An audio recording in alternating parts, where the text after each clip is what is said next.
there were calls for at this NATO summit for there to be, not only more support for Ukraine, particularly after that horrific Russian shelling of a Kyiv cancer hospital in which people died, absolutely horrific, dozens of people dying in Ukraine over those huge barrage of missiles, but also for Keir Starmer to up the spending as a percentage of GDP in this country on the military, 2% right now.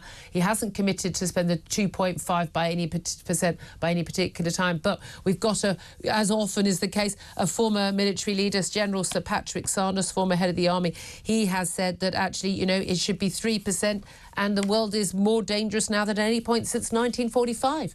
What do you say to all of that? Yeah, I think General Patrick has called that particularly well, actually. If you look at particularly the state of the British Armed Forces, we have to be ready for a war that we're not expecting. That's one of the really key lessons since the fall of the Berlin Wall. We're actually expecting a war with Russia, so we should definitely be ready for that one. But the point is, the wars we have fought, we haven't seen coming. And so you have to be ready for the worst case scenario. And as it stands, if you look at how Ukraine and Russia are fighting, that kind of war is probably the worst case scenario. We don't have enough air defence. We don't have enough artillery. We don't have enough planes in the Royal Air Force. We don't have enough ships in the Royal Navy. We barely have a division in the army. And even then, we haven't got the way of moving it around the world at any haste. The Conservatives over the last 14 years have absolutely stripped the army bare. They've stripped the Air Force bare. They've stripped the Navy bare, and it's a real problem. Exactly. Sir Patrick Sanders, he said the Britain's armed forces were so worn down they were only able to fight a small war for no longer than a month. In an interview with the Times, he said the true size of the army's stockpiles after 2 years of donations to Ukraine, he says, would put the hairs up on the back of your neck. We're not able to defend ourselves, let alone our allies, in the event that there is another attack on a NATO member this time. We're under the treaty, NATO Treaty Article 5, we are duty-bound to help defend them. Yeah, absolutely. And we've, the way the army's been reformatted, particularly in the last couple of years, we're now sending training missions all around the world. Infantry battalions are no longer fighting units, they're training units, which means we've been able to reduce the headcount for those units. So they're not formed up fighting battalions. And it's all very well doing persistent engagement around the world and training other armies and building up that soft power. But actually, you need the hard power to back that up. Yeah, exactly. And that's desperately lacking at the moment in the UK. Yeah, exactly. Speak softly, carry the big stick. We no longer have a big stick at all. We're holding a matchstick. I mean, in terms of the cost of this, these figures, 2.2%, 2.5%, 3%. We know some countries in Eastern Europe are looking, they're paying 4%. Okay, there might be smaller countries, smaller economies, so it's not the same amount. But certainly, even France and Germany, they're not hitting their targets at the current time. Only 20 out of the 31 NATO members 20 out of 31 members still spend less than 2%, including France and Germany. Britain was now on 2.3%. But we are, Poland spending 4.1%, Estonia 3.4%. We face so many threats in so many different regions. Russia, China in the future, that's what America's concerned about, and of course what's going on in the Middle East as well.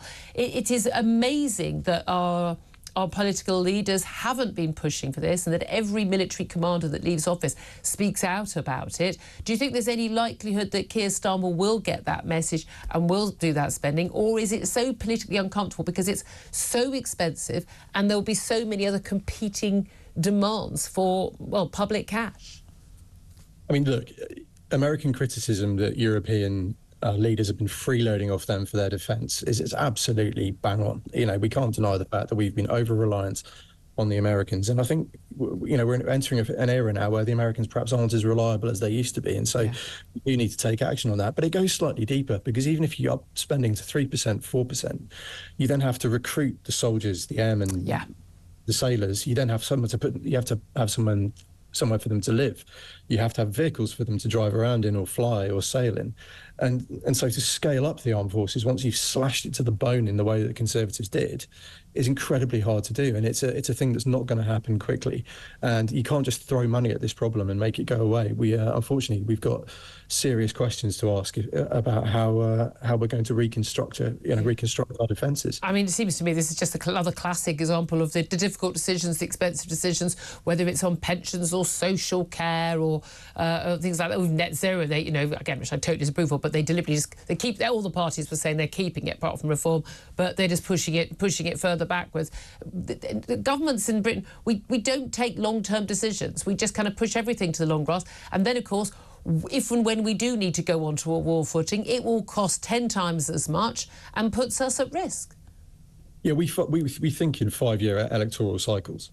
That's the nature of the political beast. And one of the real problems we face is that our enemies are dictatorships, and they can afford to think in 50-year blocks. They can do serious long-term strategic planning. And we're kind of seeing the fruits now of China's planning, of Iran's planning. And we're not ready to fight it.